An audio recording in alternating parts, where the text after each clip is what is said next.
My name is Looby, and I watch the show about the fastest man alive. To the outside world, I'm just an ordinary nerd, but secretly, with the help of my friends from college, I run a YouTube channel about video games, movies, and TV.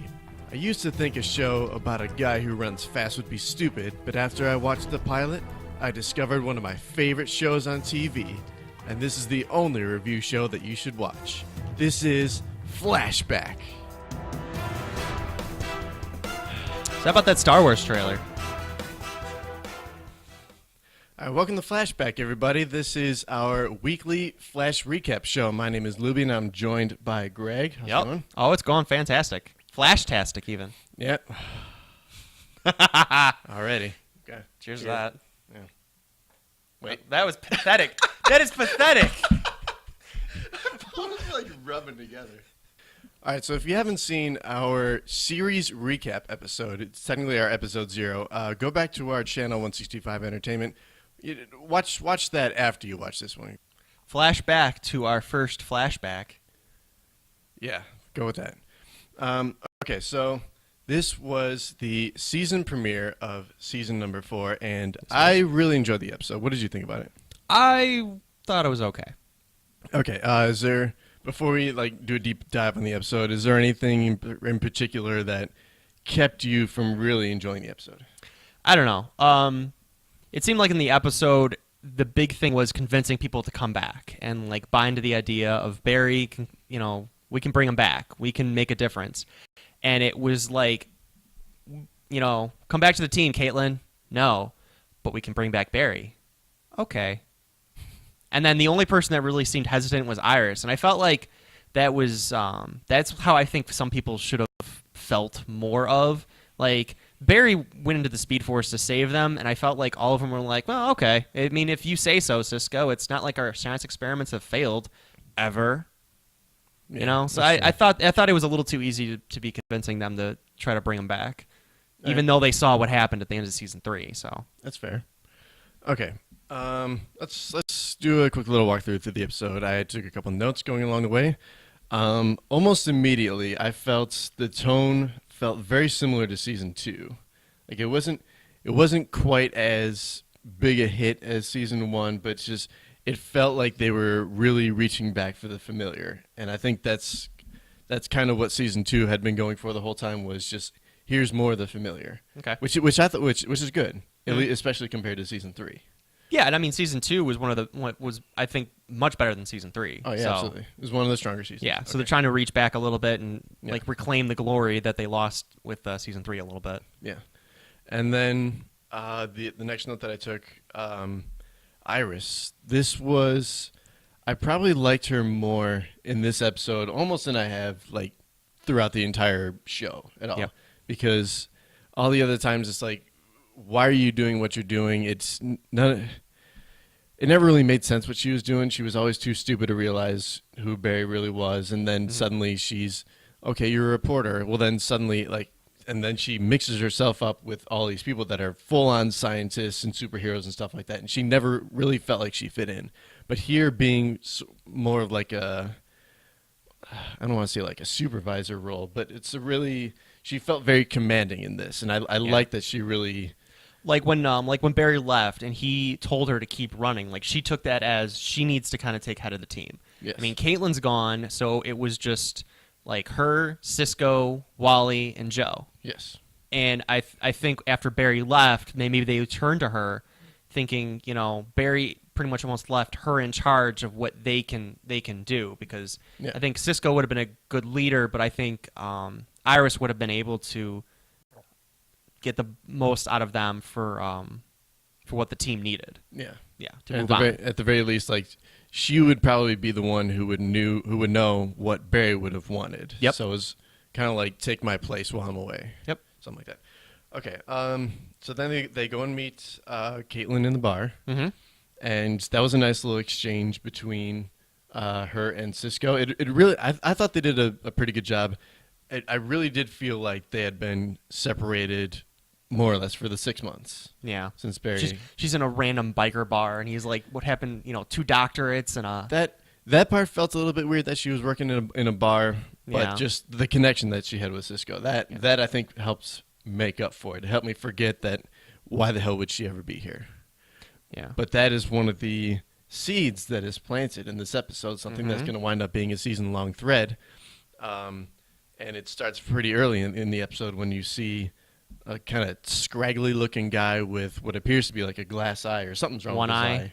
So yeah, something's wrong with his eye. And Mr. Uno over there. He's really, he's leaning in. He's keeping a close eye on Caitlin. You can tell. And then Cisco fucking just brushes him off like. Oh God, that insult. He's swinging his dick in there and just swinging his Yeah, it's big like he long would- Johnson everywhere. yeah. You can tell vibing all over the place. He's so much more confident than he used to be, or else he never would have brushed off a kind of creepy looking guy like that. Because he knows how powerful he is, and Cisco knows what he's capable of, Exactly. and like he can hold his own now. Yeah, So so whether or not that guy turns out to be a meta, it's like he's ready to defend himself. yeah, well, the way that Caitlyn kind of manhandled him later in the episode, it didn't really seem like it. But That's something that we're gonna we'll touch on later. Yeah, exactly. Yeah. So Um, they bring you- back Caitlyn. yeah, so they bring back Caitlyn, and it was starting to seem like they were letting her off light, based on the fact that she was more or less a villain through all last season. Yep, and how it was pretty much just Joe. I'm really sorry what I put you and Cecile through, and Iris, and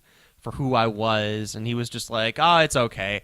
When I felt like in the past, like they keep bouncing between like people are very forgiving, or people like it takes them a while to forgive. That's exactly like Cisco. And that kind of goes back to my whole thing about how everybody bought in so soon. It's like Caitlyn bought in immediately in the bar. Like it was one exchange with Cisco and she was in, which I can kind of understand that. But as soon as like she brought the whole thing up to Joe and he was forgiving of her, I was expecting him to kind of be like, you know what, I need some time, or I need some space, or kind of just brush her off at first and kind of like warm up to her. Yeah. Get it? Warm up. Killer Frost.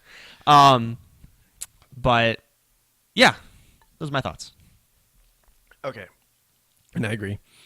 And that's part of what another thing that I liked about the episode, and I felt like was consistent with this character, was like that of all the people who were really forgiving, that Cisco was the most forgiving, because he really he wanted his Family back. yeah, he wanted his family back together. He wanted to relive those old moments and just like that. All right. So here's something that I wrote down that I'm kind of curious about, and it may just be me making something out of nothing. Okay. So when they tried to bring Barry back, so they Yep. I don't know, they put some like weird tracer out there at the runway that from way back from season 1, and they thought they saw a signature. So they fired the laser, system failure, and then Barry showed up somewhere like 400 miles away. That happened. Now, what I'm kind of curious about is, did they actually track Barry back at the runway? Well, that's curious, because is he the only speedster in the Speed Force? Right. Maybe. I don't want them to, like we talked about in the Discount recap. it? I don't want them to. I don't know. I don't want them to turn into like, here's a million other speedsters kind of thing. Yeah. But it also would be cool that they just completely on accident found someone that wasn't Barry. Yeah, they sent a tracer in for another speedster, and it just so happened that Barry got out through a warp hole. Yeah. But it would also make sense that it would have worked because of how fast he was running. He would have wound up 400 miles away. Yeah. Like the tracer That's- went in, and you didn't see it at first, but as soon as you got to the city, that's where the tracer kind of took effect and kind of took Barry's place in the Speed Force. Because that's basically what it was it's tricking the Speed Force into thinking that Barry is still there, Yeah. when like he's not anymore. Yeah, it put in like his energy readings. Yep. Which is, I mean, that would be, again, it goes back to how people were complaining there's too many speedsters in the show. Yeah. Like they need to break it down, and they need to start getting a little bit more variety with like main villains. Yes. And they have for this season. We'll get on that later, but it would be interesting to see like maybe another speedster make an appearance, but I don't know who they would bring. Yeah. Who? I don't know. That could be something. That could be something later. Okay. So What was that? Would you power down for a second? It was the Louis C.K. bit. Remember when he goes, how people don't even talk anymore, how the words just like escape out of them. It's like, Yeah. Guess who I saw the other day? Okay, so anyway. Do you know that he was the fourth? He was not. He was.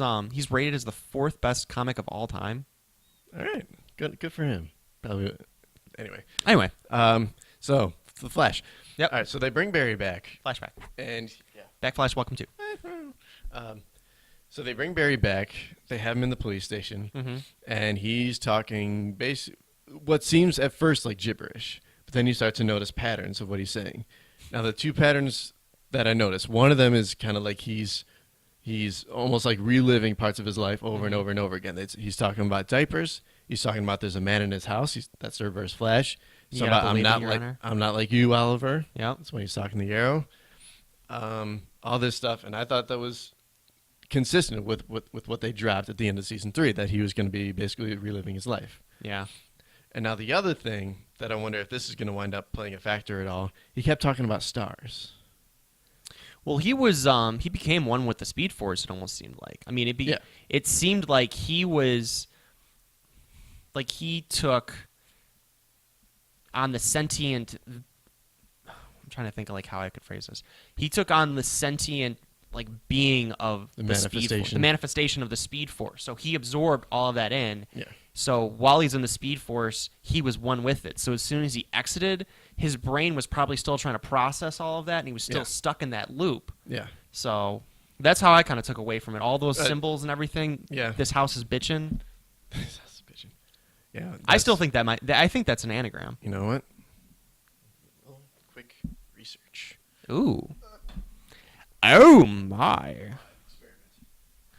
But yeah, I still want to know. Like, I feel like there's something about stars that's significant. Like, that's why he kept dropping Outer space. outer space. It could be. Ooh. What if they're teasing the Watchtower? That's possible. Just another one of those possible. Like again, maybe I'm just looking Possibles. too Yeah. too No, deep it's- into this, but Yeah. And I mean, I'm sure we'll find out. Iris, she puts herself into danger because there's a villain named Samurai. Yep. He's superpowered. He wants to flash. Let's rewind. Let's flash back Ugh. for a second. Let's talk about the first time they met the samurai. Like I thought that was kind of humorous that, you know, of course Vibe and Kid Flash are both like, what could this guy possibly do? Like, how many times have they said that before? Like, what's the worst this person can do? And then they either destroy the city or they like completely make their lives a living hell, you know? Yeah, they said that they saw a guy fly and he's like breaking lights and you can Yeah. hear him from like a mile away. And there's, well, what could he do? And then of course he does like one sword stab into the ground, blows a bunch of shit up. Energy blast. Yeah, and like that whole it bugged me a little bit that whole time they didn't even try to To attack take him down. Yeah, no. Maybe they actually did realize, well, shit, this guy's gonna kick our ass. Yep. But it's like you didn't even try. That bugged me a little bit. Yeah, no, that I felt bugged. Yeah. I was bugged. So he's asking for the Flash, but the Flash is like MIA. According is- like in his eyes. mentally he's Yeah. he's MIA. They're trying to convince him, look, you got to do this or else he's gonna wreck the city. So then Iris steps up. She's realizing that the one thing that's probably gonna snap him out of this is if I go into danger, because he like you know, they always feel like they're really linked together. Yep. So then sure enough he does. And then there's actually a really cool scene when Barry does snap out of it. When he busts out of the prison, he's the first one in the entire series to bust out of the prison in Star Labs. Actually, Oh, wait. what was the guy that had real sensitive hearing? Remember he had to wear Yeah. hearing aids? He was actually the first one to bust out, but with his yeah, because remember he took the thing out of his ear and he Yeah. blew the door open. Oh.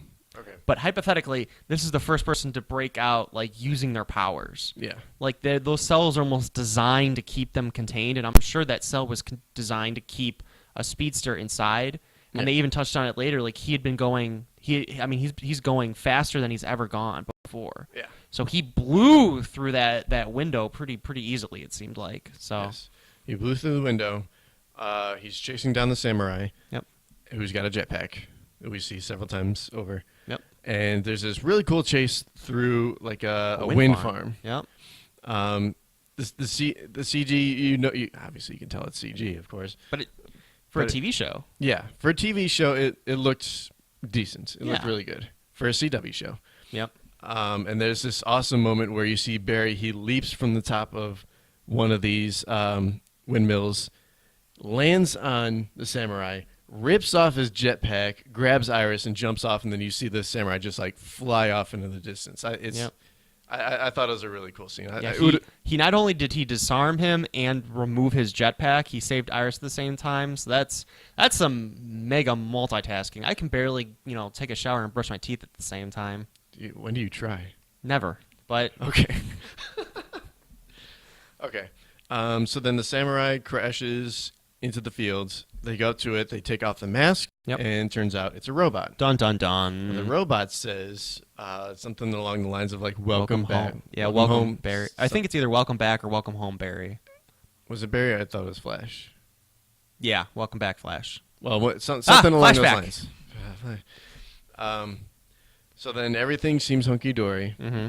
And then that's when they start to twist things on its head a little bit. So now we're going to go back to the little nuggets about Caitlyn's storyline. So we see the scraggly guy with a goofy eye. That's what I'm going to call him, presuming he survived. Scraggly guy with the goofy eye. Scraggly guy with the goofy eye. Okay. So he's trying to keep Caitlyn in check, basically. Mm-hmm. And Caitlyn realized how much she missed and had fun hanging out with Team Flash, so she says, "I quit." Now, I missed the name. The scraggly guy with the goofy eye, he said, "So-and-so won't let you quit." Yeah. I missed the name. I don't remember what the name was. Research. If you can happen to do that, I'm going to keep talking. Yeah, go do that. Keep talking. So she almost immediately does a complete 180, turns back into Killer Frost. Hair changes. Turns the tables completely on her because like he's got her pinned down, and she turns around, she pins him down, and says, "Look, I'm not working for this guy anymore." And she walks out, and you can see she's having like this internal struggle between her and Killer Frost. Just as Killer Frost, she says, "It's time to have some fun." Yep. And then in Caitlyn's normal voice, she says, No, not yet, yet. or "I'm not ready," or something Yeah. along those lines. And like her eyes and her hair starts turning back. So it's nice to see that it's not over yet. She's almost got like a Hulk-ish kind of back and forth kind of thing going on. Yeah, she's got a split personality. You think she has it under control, but she Yeah. doesn't, and like this thing sets her off. We don't. She's back to being a ticking time bomb, which I like. Yeah. I mean, she's back to... It's actually now more interesting because it seems like it's going to be more consistent. Like, she's going to keep flipping back and forth at a shorter interval because it seemed like she would be Killer Frost for a couple days or weeks at a time. She'd turn back to Caitlyn and then go back to Killer Frost for a couple days and weeks at a time. Yeah. And now it seems like even like minutes or hours. I mean, she's flipping back and forth. Yeah. So it's going to be a really good dynamic, and it's going to be a really good plot point to see if she can control this without any help from any kind of like scientific artifact or... Yeah. And then gradually, I'm sure, and I hope we will find out like what's she been up to these last 6 months. Yep. That like does she or doesn't she have this under control? Who are these people? How does she get mixed up with them? Especially when, maybe in hindsight she regrets teaming up with Savitar. Yeah. Tell Amunet I'm out.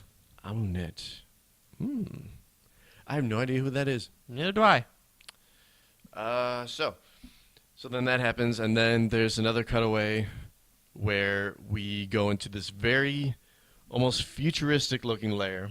A lot of blacks and blues and silvers and stuff like that, and you see there's this presumably like a scientist woman working on the samurai robot. What is it? The Samuroid. Samuroid. Or as Cisco once I hate called when I him, get samuroids.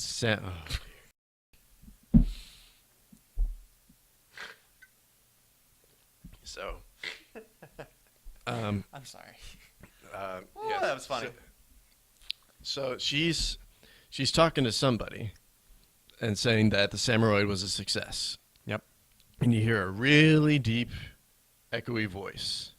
You don't quite see who's going on yet, and then they see, the lady pulls up like a news article saying the Flash is back, and there's a little more like back and forth, and then a chair turns around, and it looks like Brainiac, but it's not. Yeah. It's this season. It's what was promised to be this season's main villain called the Thinker. I'm thinking. Yes, and that's kind of a weak line to go off of. Yeah, but it was. It's a comic book line.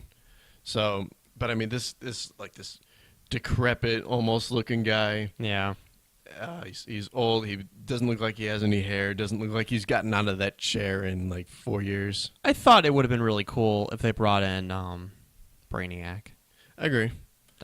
They're Probably saving that for the movies, or maybe for Supergirl.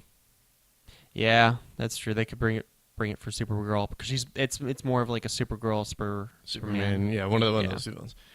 But yeah, so that's what we were given in episode 1. So that's why I really liked it. There's a lot of nuggets dropped. There are a lot of really good character interactions. I agree with some of your points about how they were too quick to.